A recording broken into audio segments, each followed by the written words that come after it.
महानुभावों, आज हम कथा के रूप में पंचम पुष्प का सुगंध लेने के लिए आतुर हैं और स्वयं भगवान श्री कृष्ण अपनी लीलाओं का व्याख्यान करने के लिए यहाँ मौजूद हैं। सर्वतो भद्राणाम तदहम लीलामृतो।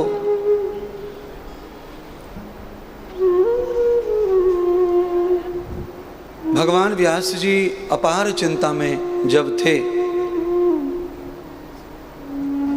तब श्री नारद जी ने व्यास जी की चिंता का निवारण किया। चिंता ये थी कि कलयुग आ रहा है तो जगत का कल्याण कैसे होगा। तो नारद जी ने कहा कि उसके लिए कृष्ण चरित्रों का वर्णन हो, कृष्ण चरित्र गाए जाए, क्योंकि कृष्ण को पूर्ण ब्रह्म का रूप सनातनी मानते हैं। उनके चरित्रों का वर्णन करने से, श्रवण करने से कलयुग के सभी अक्षुण्य पापों का नाश होता है। अब सवाल यह है कि व्यास जी को कृष्ण चरित्र आता नहीं था, तो वो व्याख्यान कैसे करें। किसी भी रोग की दवा जब तक कंपनी निर्मित नहीं करती तो डॉक्टर भी कैसे परोसे दवा को। डॉक्टर दवा तभी देगा जब कंपनी बनाए। व्यास जी की चिंता बढ़ गई।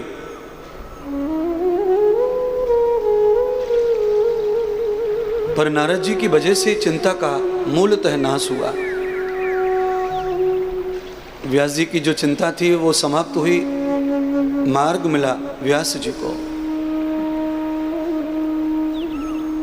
नारद जी ने व्यास जी को संदेश दिया, उपदेश दिया, मंत्र दिया, ज्ञान दिया, सलाह दी। अगर आपको कृष्ण कथा कहनी है तो कृष्ण का ध्यान करो, उनका भजन करो, उन्हें प्रसन्न करो। देखिए बंधुओं, मैं अपनी जिद पर हमेशा कायम रहता हूँ, जो बात कहता हूँ, और उसका कारण है मैंने बहुत सारा अध्ययन किया है, मैंने बहुत सारी चीज़ें पढ़ी हैं।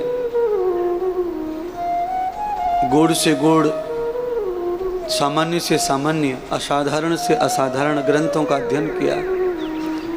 पंडित ग्रंथों से लेकर के फिलॉसफी तक, वेद, दर्शन, व्याकरण, उपनिषद, ये सब तो मैंने क्लास में ही पढ़े हैं शिक्षा के रूप में।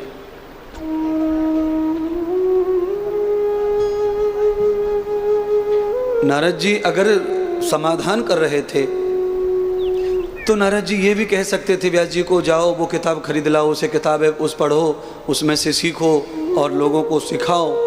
पर नारद जी ने ऐसा नहीं कहा, क्योंकि नारद जी परम विद्वान भी थे और परम संत भी थे।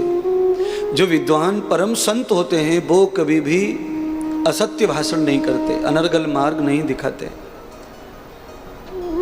क्योंकि समाधान जिंदगी का सत्य से है, असत्य से नहीं। टाइम पास जो ज्ञान है वो जिंदगी का समाधान नहीं कर सकता। टाइम पास करने के लिए लोग जो है कान में रीड लगा करके मोबाइल सुनते हैं, गाने सुनते हैं, कथा सुनते हैं और कुछ भी सुनते होंगे, पर वो टाइम पास है। आप सबके पास मोबाइल है और यहाँ जितने लोग बैठे हैं वो सभी कथा सुनते हैं मोबाइल पर आप में से एक भी आदमी नहीं ऋषि मुनि बना, संत साधु बना, आचार्य ब्राह्मण बना। आप में से कोई महात्मा ज्ञानी नहीं बना। क्यों नहीं बना? क्योंकि वो टाइम पास ही है।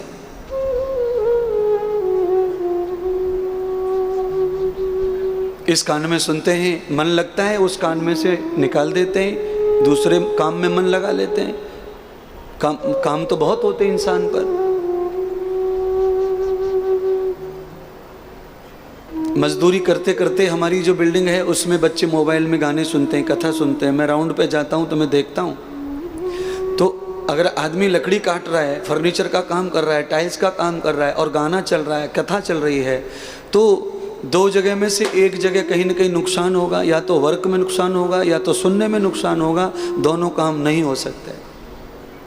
इसका मतलब है ये टाइम पास हो गया। नारद जी ने टाइम पास व्यास जी को उपदेश नहीं किया, परमानेंट किया, वास्तविक किया, और कहा कि भगवान को भजने से ही तुम्हें चरित्र का पता चलेगा कि भगवान का चरित्र क्या है। इसीलिए व्यासपीठ पर बैठकर मैंने कहा कि आज भगवान ने 5वां पुष्प सुगंध हमें दी है, उसे श्रवण करने के लिए आप बैठे हैं और उस सुगंध को बांटने के लिए स्वयं भगवान यहाँ पधारे हैं, क्योंकि स्वयं भगवान जब आते हैं तो ही कथा आगे बढ़ती है।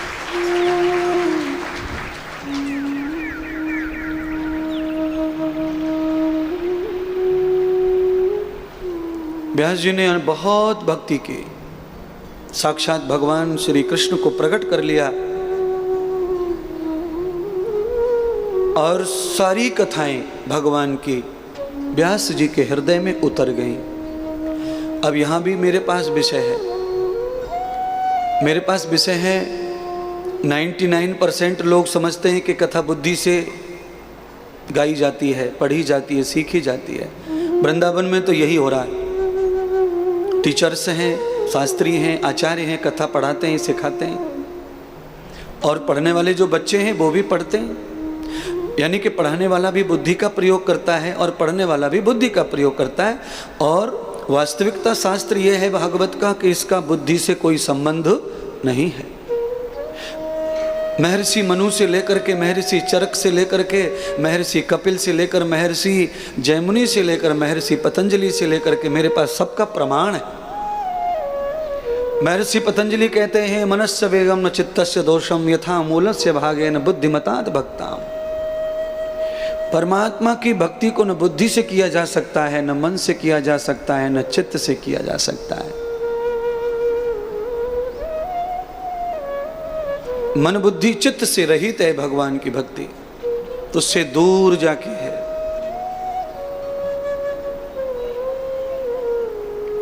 भगवान की कथा भी कान लगा के कथा सुनने की जरूरत नहीं है। कान लगा के चुगली सुनी जाती है। क्या सुनी जाती है? ये मैं सिखा रहा हूं और पता आपको भी है, पर आपको टाइम पे कोई चीज याद नहीं आती, मुझे आती है। कान लगा करके क्या सुना जाता है?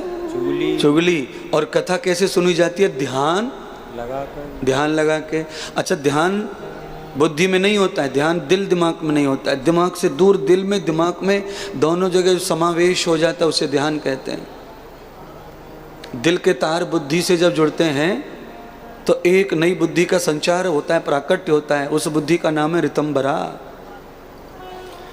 और जब ऋतंबरा बुद्धि प्रकट होती है तो भोग बुद्धि वहीं नष्ट हो जाती है, समाप्त हो जाती है। इस वर्ष जो पेड़ों पर आम लगे हैं, अब वो आम झड़ गए, टूट गए, पेड़ खाली हो गए। अब इसका मतलब ये तो नहीं कि आम दोबारा नहीं आएगा पेड़ पर। अगली वर्ष आम फिर से आएगा, पर जगह बदल कर आएगा। आम आएगा, जगह बदलेगी। पहला आम डिलीट हो गया, समाप्त हो गया, दूसरा आया, जगह बदल कर आया। ऐसे ही जब हमारे पास में ध्यान लगाकर कथा श्रवण करने का पावर आता है तो बुद्धि भी डिलीट हो जाती है, भोग की, याचना की, कामना की। फिर कौन सी बुद्धि? तो कारितंबराम प्रवृत्ति मृजाम यथभूल भावेन ईश्वर। जिससे ईश्वर का ज्ञान होता है उसका नाम ऋतंबरा बुद्धि है। अंबरो प्रियाम। ऋतंबरा बुद्धि जब प्रकट हो जाती है तो फिर हमको मकान, दुकान, बंगला, एसी, गाड़ी, घोड़े, इन सब चीज़ों की ज़रूरत पड़ती, हम इनसे दूर चले जाते हैं।